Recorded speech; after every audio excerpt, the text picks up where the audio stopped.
మొత్తం దగ్గర నుండి చూశారు కదా. అంటే విద్యాశాఖ తన దగ్గర ఉన్నప్పటికీ కూడా నేను ముఖ్యమంత్రి కాబట్టి మిగతా నేను చూడాలని అయితే తను అనుకుంటలేరు కదా. సో ఒక నా మాట కనుక డౌట్ ఉంటే ఇప్పుడు ఇంకో విషయం అంటే నేను ఇప్పుడు కాల్ చేయమంటే కాల్ చేస్తాండి. ఇప్పుడు నా వర్షన్ ఇప్పుడు వాళ్ళ వర్షన్ వాళ్ళు చెప్పారు కదా, నేను కూడా నిరుద్యోగం అంటే మళ్ళీ నేను రాజకీయ నిరుద్యోగం చెప్పి నా మీద క్లెయిమ్ చేసే ప్రయత్నం చేస్తారు. ఒకసారి నేను కూడా ఒకసారి ఫోన్ చేసి ఒక నిరుద్యోగిని మాట్లాడి చెప్తాను. గ్రూప్ 2 హాఫ్ మార్క్తో పోయిన వ్యక్తి. సో క్రాంతన నమస్తేనా. నమస్తే వెంకట్ అన్న, నేను స్టూడియోలో ఉన్నా. ఓకే, ఇప్పుడు గ్రూప్ 2 లాస్ట్ సార్ నీకు హాఫ్ మార్క్తో పోయింది కదా. అవును వెంకట్. సో మొన్న గ్రూప్ 4 కూడా నీకు జాబ్ వచ్చింది కదా. అవును. ఇప్పుడు రియాలిటీ ఏంటో చెప్పు. అంటే గవర్నమెంట్తో సంబంధం లేకుండా, ఏ పార్టీలతో సంబంధం లేకుండా ఒక కామన్ నిరుద్యోగ చెప్పు. అంటే నువ్వు మా గవర్నమెంట్ని ఏమన్నా పర్లేదు, బట్ ఏంటంటే వాస్తవం చెప్పు. అంటే నేను ఏమంటారు, చాలా ఏళ్ళుగా అంటే 2016లో గ్రూప్ 2 ఎగ్జామ్ ఇంటర్వ్యూ చేసినోంది కాబట్టి నేను చాలా ఏళ్ళుగా ప్రిపరేషన్లో ఉన్నా కాబట్టి నాలాంటి వాళ్ళకి ఖచ్చితంగా నష్టమే ఇది. ఏది ఇప్పుడు వీళ్ళు చేసే పోరాటం ఏదైతే ఉందో ఇది ఏదైనా ఖచ్చితంగా. ఎందుకంటే ఒక మొన్ననే 2023లో ఎప్పుడైతే ఆగస్టులోనే, అది కూడా ఆగస్టులోనే ఎగ్జామ్ జరిగేది ఉండే అనమాట. అప్పుడు ఏమంటారు, వీళ్ళు పేపర్ లీక్ అయిందని, లేకపోతే బోర్డు మీద ట్రస్ట్ లేదని, లేకపోతే బోర్డు క్యాన్సిల్ చేయాలని అప్పుడు ఉద్యమం చేసి ఆ ఎగ్జామ్ ని క్యాన్సిల్ చేసినారు ఆ రోజు. కానీ అదే ఆగస్ట్ లో ఎగ్జామ్ ఉండే క్యాన్సిల్ చేసినారో అదే టైంలో గ్రూప్ 4 ఎగ్జామ్ జరిగింది. ఆ ఎగ్జామ్ సాఫీగా జరిగింది, దాని రిజల్ట్ వచ్చేసినాయి ఇప్పుడు. సో నేను చెప్పేది ఏంటంటే ఆ రోజు 2023లో కనుక గ్రూప్ 2 ఎగ్జామ్ జరిగింటే ఈ రోజు రిజల్ట్ వచ్చేది, వచ్చి అందరు ఉద్యోగాలలో ఉండేవాళ్ళు. అంటే ఏ గ్రూప్ అయితే, అంటే గ్రూప్ అంటే నేను ఎవరిని సపరేట్ చేసి చెప్పట్లేదు, బట్ ఎవరైతే ఆ రోజు పోస్ట్ పోన్ చేయమన్నారో సేమ్ వాళ్ళే మళ్ళీ చేయమంటున్నారు. ఎందుకు, దేనికోసం? ఇప్పుడు గ్రూప్ 2 ఉన్నది, డేట్ వచ్చింది ఆగస్ట్ 7వ తారీఖు 8వ తారీఖు ఎగ్జామ్ ఉందని. ఈ ఎగ్జామ్ ఫిక్స్ చేసింది ఎప్పుడు? మార్చిలో ఎగ్జామ్ డేట్ ఫైనలైజ్ చేసినప్పుడు అప్పుడే ఏదైనా చేసేది ఉండే. అప్పుడు ఏం చేయకుండా వదిలేసి ఇప్పుడు ఎగ్జామ్ ఇంకొక నెల రోజులలో ఉందంటే ఇంత పెద్ద ఉద్యమాలు చేసి ఏం లాభం? ఇప్పుడు సంవత్సరాల నుంచి ప్రిపేర్ అయ్యా నాలాంటి వాడు, నేను దీన్ని నమ్ముకొని ఉన్నాను అనమాట.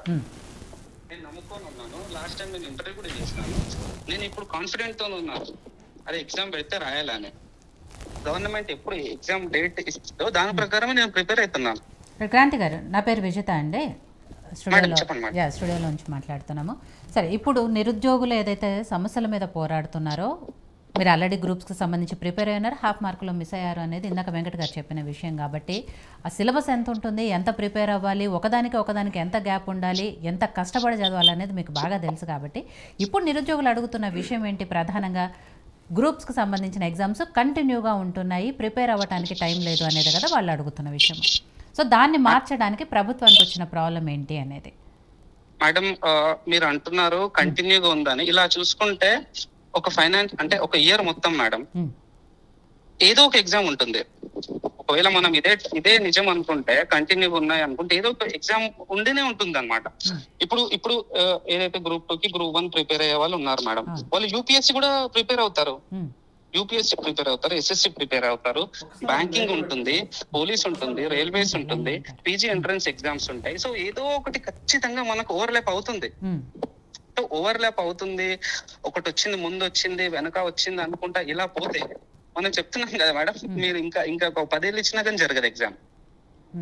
మనకు అది కాదు ఇష్యూ. ఇప్పుడు డిఎస్సి ఉంది మేడం, డిఎస్సి ఉంది అని చెప్పేసి గ్రూప్ 2 పోస్ట్ పోన్ చేయమంటున్నారు, లేకపోతే గ్రూప్ 2 ఉందని డిఎస్సి పోస్ట్ పోన్ చేయమంటున్నారు.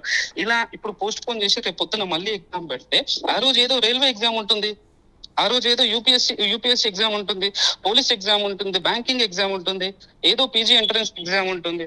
సో ఇలా చూసుకుంటూ పోతే ఖచ్చితంగా మళ్ళీ క్యాన్సిల్ చేయాలి. రైట్, క్రాంతి గారు మీరు ఒక నిమిషం అట్లనే లైన్లో ఉండండి. ఇక్కడ కొంతమంది నిరుద్యోగులు మీ తోటి సహచరులు ఉన్నారు కాబట్టి వాళ్ళ సమస్యలు ఏంటి అనేది వాళ్ళు కూడా చెప్తారు. చెప్పండి. ఆయన మాట్లాడే మిత్రుడు మాట్లాడారు కదా, ఆయన ఒక పాయింట్ అన్నారు, గ్రూప్ 2 ఎగ్జామ్ వీళ్ళు ఇప్పుడు చేస్తున్నారు, ఈ డెసిషన్ ఏదో మార్చిలో తీసుకుంటే బాగుండు అన్నారు. మార్చిలో డేట్స్ వచ్చిన వెంటనే మేము అడిగాం మేడం. మార్చిలో డేట్స్ వచ్చిన వెంటనే అడిగితే ఏమన్నారంటే ఎలక్షన్ కోడ్ ఉన్నది అన్నారు. ఇంకొక ఆ మిత్రుడు ఏందో గ్రూప్ 4 సెలక్షన్ లిస్ట్ లో ఉన్నారన్నాడు. ఇంకోటి మేడం కామన్ ఇలాంటి మిత్రులు ఎవరో ఒకరు ఉంటారు. కామన్ గా మెజారిటీ 90% మాలాంటి గ్రూప్ 2 అభ్యర్థులు madam group 2 group 3 same syllabus same pattern madam. Group 2 exam రాసినటువంటి అభ్యర్థి నవంబర్ గ్రూప్ 3 వరకు వెయిట్ చేస్తాడా చేయడం మేడం? అది అడగండి ఆ మిత్రుని. ఖచ్చితంగా వెయిట్ చేస్తాడు కదా. మేము అదే ఏమంటున్నారంటే 100% నవంబర్ వరకు వెయిట్ చేస్తారని చెప్పలేము సార్. 15 రోజుల గ్యాప్ లో పెట్టమంటున్నాం మేడం. ఇది న్యాయమైన డిమాండ్ కదా? ఆ మిత్రుడే చెప్పమనండి. చెప్పండి క్రాంతి గారు. లేదు మేడం, సార్ ఏమంటున్నారంటే గ్రూప్ 2 రాసిన వాళ్ళు గ్రూప్ 3 కోసం వెయిట్ చేస్తున్నారంటే అది డిపెండ్స్ అపాన్ ఇండివిజువల్ మేడం, మనం చెప్పలేము. అండ్ ఇంకొకటి ఏంటంటే ఇప్పుడు రాసే 6 లక్షలు 7 లక్షల మందికి ఉద్యోగం రాదు కదా మేడం. వస్తే 723 పోస్టులు 43 ఉన్నాయి, వాళ్ళకే వస్తుంది. మిగతా వాళ్ళు ఖచ్చితంగా వేరే ఎగ్జామ్ రాస్తారు కదా, గ్రూప్ 3 రాస్తారు కదా. మీరు 700 మంది ఎవరైతే జాబ్ కొట్టారో మిగతా వాళ్ళు రాస్తారు. ఇప్పుడు ఏదైతే గ్రూప్ 2 రాని వాళ్ళు ఉంటారో 790 720 మంది సెలెక్ట్ అవుతారు. వాళ్ళు మిగిలిన వాళ్ళు గ్రూప్ 3 ఎగ్జామ్ రాయాలి కదా. అదే మేడం, అంటే ఇప్పుడు ఏమంటున్నాను, ఎవరైతే టార్గెట్ వాళ్ళ లైఫ్ లో ఉన్న టార్గెట్ అచీవ్ చేస్తారో వాళ్ళు రాయరేమో, మిగతా వాళ్ళు అయితే రాస్తారు కదా. అది కంటిన్యూ ప్రాసెస్ కదా. మిగతా వాళ్ళు రాస్తారు కానీ ప్రిపేర్ అవ్వడానికి టైం ఏది అంటున్నారు మేడం. ఉంది కదా మేడం, ఇదంతా టైమే కదా. అంటే మనము లాస్ట్ ఇయర్ ఆగస్ట్ లో పోస్ట్ పోయిన ఎగ్జామ్ కి ప్రిపేర్ అవుతూనే ఉన్నాం కదా. 1 సంవత్సరం గడిచిపోయింది మన కళ్ళ ముందు. తిరిగి వస్తుందా మేడం టైం?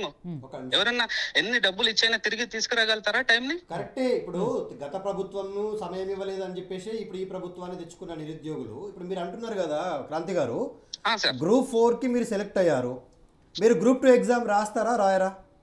ఖచ్చితంగా సార్. నేను ఏమంటున్నాను, ఏమంటారు జాబ్ పెద్ద జాబ్స్ కోసం ప్రిపేర్ అవుతారు కదా. ఆయనకేంటంటే madam is in safe zone. ఎందుకు? నాకు ఒక గ్రూప్ 4 ఉద్యోగం వచ్చింది, గ్రూప్ 2 ఉద్యోగం వచ్చినా నాకు సంబంధం లేదు. కాబట్టి గ్రూప్ 2 ఎగ్జామ్ రాసే వాళ్ళు గ్రూప్ 3 ఎగ్జామ్ ని పోస్ట్ పోన్ చేయమని అడగద్దు. ఇప్పుడు ఒక విషయం ఏంటంటే తెలంగాణ రాష్ట్రం అనేటువంటిది స్వరాష్ట్రం. ఈ స్వరాష్ట్రంలో పెడుతున్నటువంటి ప్రభుత్వాలకు ఎగ్జామ్స్ పెట్టేటువంటి ప్యాటర్న్ పైన ఒక చిత్తశుద్ధి ఉండాలనేటువంటిది నిరుద్యోగుల డిమాండ్. దీంట్లో ఏంటంటే ఇప్పుడు టెట్ ఎగ్జామ్ పెట్టారు. తెలంగాణ రాష్ట్రంలో 4,28,000 పైచిలకు బిఎడ్ చేసినటువంటి అభ్యర్థులు, డిఎడ్ చేసినటువంటి అభ్యర్థులు ఉంటారు. ఆ అభ్యర్థుల్లో చాలా మట్టుకు కేసీఆర్ ప్రభుత్వానికి ముందు, కేసీఆర్ ప్రభుత్వం వచ్చిన తర్వాత టెట్ ఎగ్జామ్స్లో అందరు పాస్ అయిపోయారు. ఇప్పుడు ఆ పాస్ అయిపోయిన వాళ్ళకు లైఫ్ టైం అవకాశం ఇచ్చారు. మళ్ళీ టెట్ రాయాల్సిన అవసరం లేదు. సో కేసీఆర్ గారు ఇచ్చారు అది అవకాశం. మీరు ప్రతిసారి టెట్ ఎగ్జామ్ పెట్టడం, నేను క్వాలిఫై కాలేదు మళ్ళీ రాస్తా, క్వాలిఫై కాలేదు మళ్ళీ రాస్తా అంటే అందుకే బాబు ఒకసారి క్వాలిఫై అయితే that is life time eligibility ఇచ్చేసాం మేము కేసీఆర్ గారు గవర్నమెంట్లో. ఇప్పుడు కేవలం 1,40,000 మంది మాత్రమే టెట్ ఎగ్జామ్కి మనం అప్లై చేశారు. అందులో ఈ ప్రభుత్వం కేసీఆర్ మన రేవంత్ రెడ్డి గారి ప్రభుత్వం ఏం చేసింది, టీచర్లకు కూడా టెట్ ఎగ్జామ్ పెట్టింది.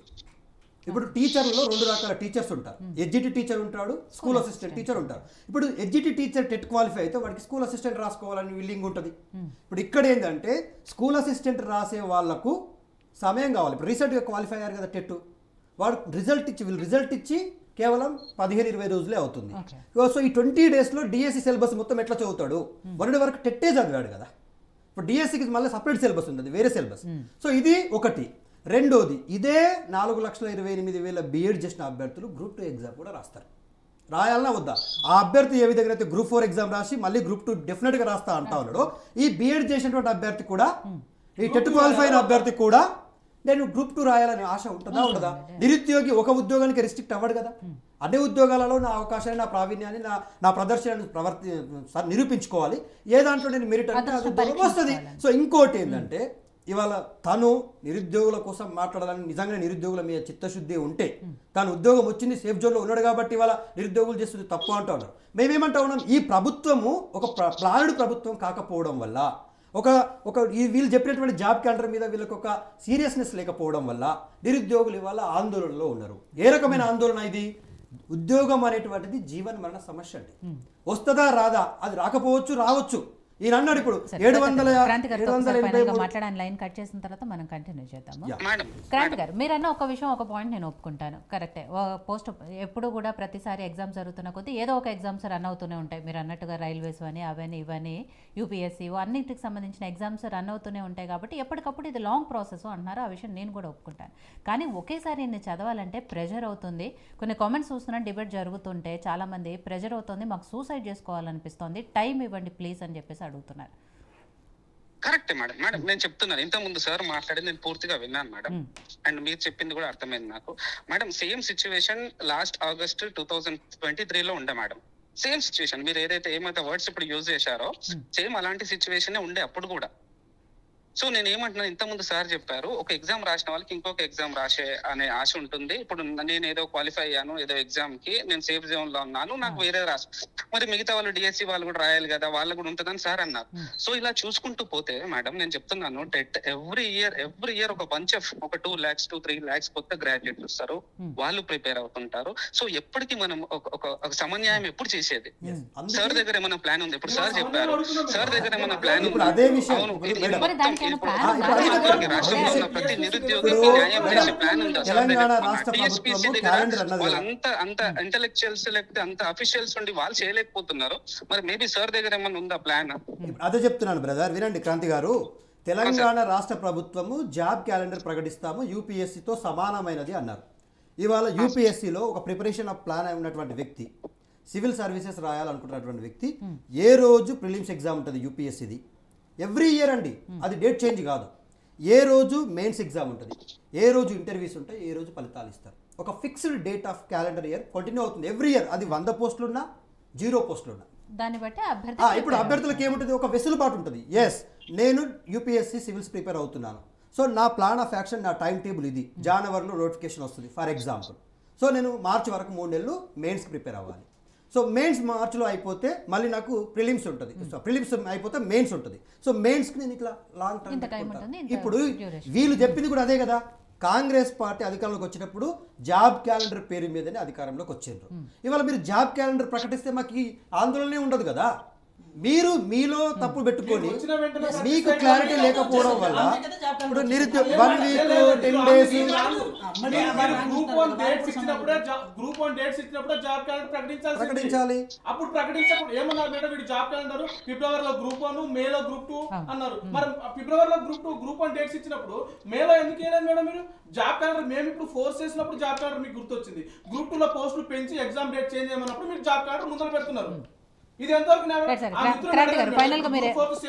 మేడం నేను ఒక్కటి చెప్తాను మేడం, జాబ్ క్యాలెండర్ ఏదైతే అంటున్నారో అది మేబీ ఫ్యూచర్ సొల్యూషన్ ఏమో మేడం, రానున్న రోజులలో ఫ్యూచర్ సొల్యూషన్ ఏమో, కానీ ఎగ్జామ్ పోస్ట్ పోన్ అనేది మాత్రం ప్రెజెంట్ సొల్యూషన్ కాదు మేడం. జనరేషన్ కోసం జాబ్ క్యాలెండర్ వేసుకోండి, కానీ ప్రస్తుతం ఉన్న మా సమస్యలు తీర్చండి. 10 ఏళ్ళు నష్టపోయాము, మాది తీర్చిన తర్వాత మీరు జాబ్ క్యాలెండర్ ప్రకారం నెక్స్ట్ ఉద్యోగాలు వేసుకోండి అని. ఇప్పుడు మేడం కాంగ్రెస్ పార్టీ బేషరతుగా రేవంత్ రెడ్డి గారు నిరుద్యోగులకు క్షమాపణ చెప్పమని కోరి, నేను ఈ సంవత్సరం జాబ్ క్యాలెండర్ ప్రకటించలేకపోయినా 7 నెలల కాలం నేను ఎలక్షన్లతోటో లేకపోతే ప్రతిపక్ష పార్టీలో ఇవాళ రేవంత్ రెడ్డి గారు క్రాంతి గారు ఒక్క నిమిషం ఫైనల్ గా మీరేం చెప్పదలుచుకున్నారు చెప్పండి, నిరుద్యోగుల తరపున చెప్పండి. మేడం నేను ఒక్కటి చెప్తున్నాను మేడం, ఒక ఏమంటారు డీప్ కొంచెం బాధతో చెప్తున్నాను. ఈ రాజకీయంలో నిరుద్యోగులు నష్టపోతున్నారు మేడం. 10 ఏళ్ళు దాంట్లో ఇప్పుడు ఏ పార్టీని మేము వెనకేసుకో రావట్లేదు, కానీ ఈ రాజకీయం వీళ్ళు ఎవరైతే చేస్తున్నారో దీంట్లో 100% నిరుద్యోగులు అన్యాయం అవుతున్నారు. అది ఏ పార్టీ అయినా కానీ నిరుద్యోగులు నష్టపోతున్నారు. అంటే మేడం నేను ఒకటి చెప్తున్నాను, నేను 10 years నుంచి ప్రిపేర్ అవుతున్నా, నేను చెప్తున్నాను ఇప్పుడు కనుక పోస్ట్ పోన్ అయితే మళ్ళీ ఇంకొక సంవత్సరం మేడం, నా జీవితంలో ఇంకొక 1 year పోతుంది.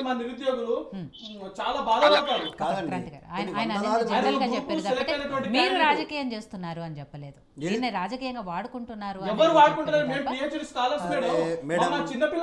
కాదండి చెప్పుకోవడానికి క్యాంపస్ స్టూడెంట్ మరి ఆయన అలా మాట్లాడతాడా? ఆయన ఎవరిని పాయింట్అవుట్ చేయట్లేదు మేడం, ఏ పార్టీని పాయింట్అవుట్ చేయట్లేదు. నేను ఏమంటున్నారంటే ఎవ్రీ టైం నిరుద్యోగం అనేది ఇప్పుడు ఏమంటారు మేడం, ఎవ్రీ టైం అది కొత్తగా ఉంటుంది.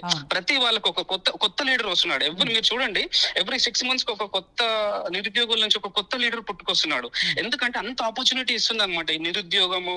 మన తెలంగాణలో ఉన్న ఏమంటారు, మనకు దశాబ్దాల నుంచి ఉన్న నిరుద్యోగ సమస్య ఏదైతే నియామకాల సమస్య ఉంది కదా, దీంట్లో నుంచి ఎవ్రీ 6 months కి ఒక కొత్త లీడర్ పుట్టుకొస్తున్నాడు.